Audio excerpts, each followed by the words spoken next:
grow. That's a snowbank. You can't park there. All that and more. Let's roll.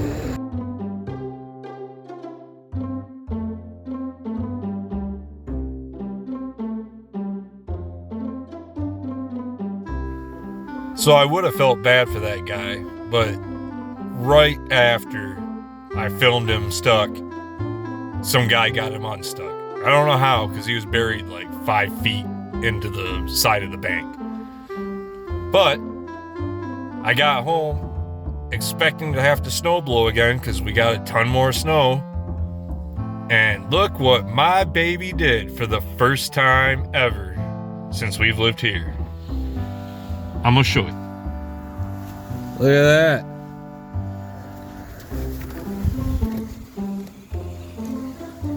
She snow blowed. And those hills over there, that flat area, is up to my armpits. And I'm 6'1". That's some deep snow. She was so proud of herself. I was proud of her too. She got the garage door open, which is a pain in the ass to get open. One, because our landlord's a piece of shit and the electric sucks here. And two, I'm pretty sure I need to oil the rollers, because you have to hit the button about 15 times. Like stop it, start it, stop it, start it real quick. And it goes up incrementally until about halfway, and then it goes the rest of the way up. She figured that out on her own. I was surprised. Took me a while to figure it out the first time. So, yeah. This snow won't stop, man. I hate it here. I really do. If my job wasn't here, I would be moving now. So I'm sitting here taking a dump. And I thought to myself, man, I remember back in the day when all we had to do was like read little magazines and stuff like that and read the back of shampoo bottles. I bet back in the day I could have told you everything that's ever been put in any kind of shampoo. Those were the days. I'm out in my truck for the rest of this video because I think I got something wrong with the fuel sensor, because I have to start it like once every 6 hours or so. Otherwise, it's a bitch to get started. I have to pump the gas while I'm cranking it, and then I have to keep it like around 2,000 RPMs or so for a little bit before it'll stay running on its own. But after it's been warmed up, it starts just fine. I don't have to pump the gas. So it's a pain in the ass, and especially when it's really cold out like it is right now. It's like, God, this stinking mask. It's like 8 degrees right now, and it does not like to start. So, oh, by the way, like, subscribe, share, comment, all that woody booty. Woody booty, what the fuck? Alright, so I went into the basket of goodies from my childhood that I went in on the last video, and I found this. This is from one of my, I think it was creative writing or something like that in high school. And this is the kind of garbage that got me a good grade back in high school. I'm going to read it to you real quick. It's just 1-2 pages. It's called Car of My Dreams. Let's see how, I don't even remember writing this, so we'll see how it goes.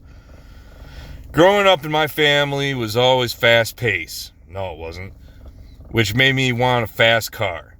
I always dreamed of having a 1972 Corvette Stingray. It is a nice car.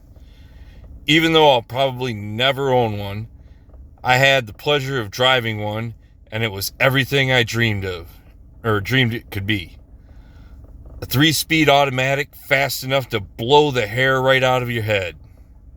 Man, I was smart. Of course, I had to drive T-top. It's only natural. Jesus Christ. Oh, shit. It was a shiny jet black automobile with flames on the hood. It did not have flames on the hood. I remember driving the vehicle, and it did not. It was just straight black. I guess I had to spice it up for flair, whatever. Flames on the hood, the kind that makes your mouth water just thinking of riding in it.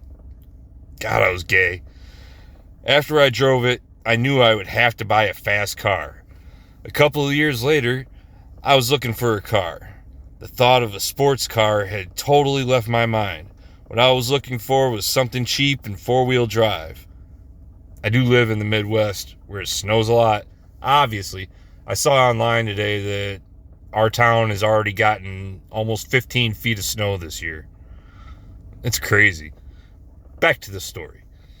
Let's see. I was looking for a four-wheel drive. I do live in northern Michigan, of course. Wow. I guess I could have just kept reading instead of jumping in myself. It's only sensible to have four-wheel drive in the weather we have.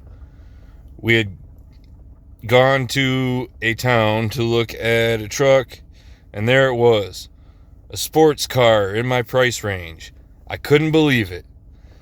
All the memories of driving that Corvette had come back to me. At that point, I knew I had to have it. It was black, just like the Corvette. It had a sunroof, although not a T-top. It did let air in. I had also wanted a manual transmission. And to my surprise, it was a 5-speed manual. Yeah, baby. Next page. I couldn't believe it. Everything I wanted in a fast car. And it was in my price range.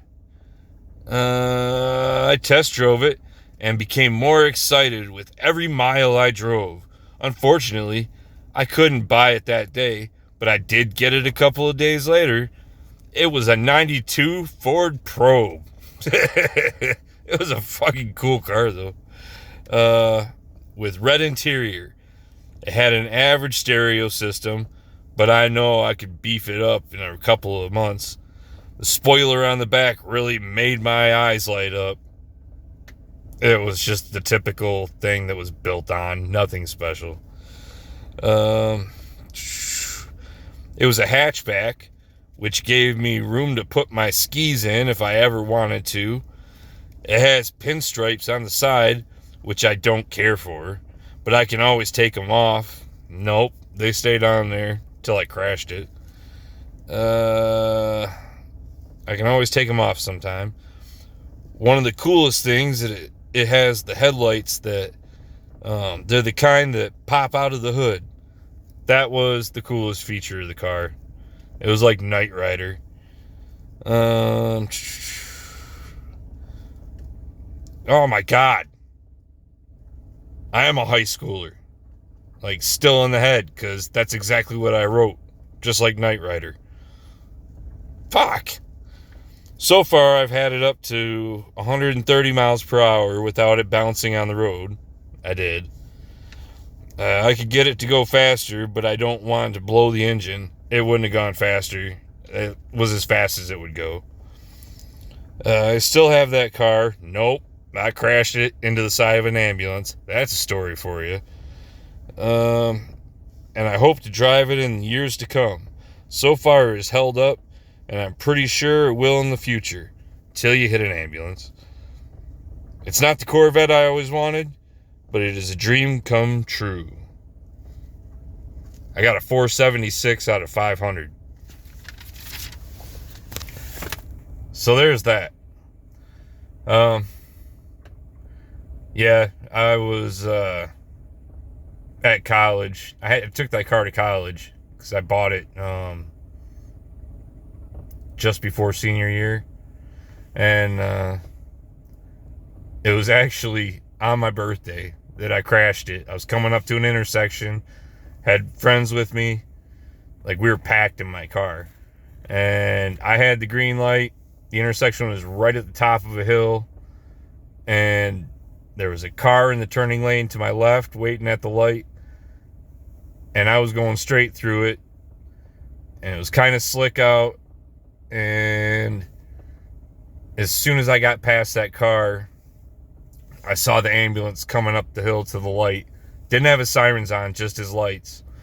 And I hit my brakes, and I slid right into it, right behind the rear wheels of the ambulance. And it folded the front of my car like an accordion. I was only going like 25 miles an hour.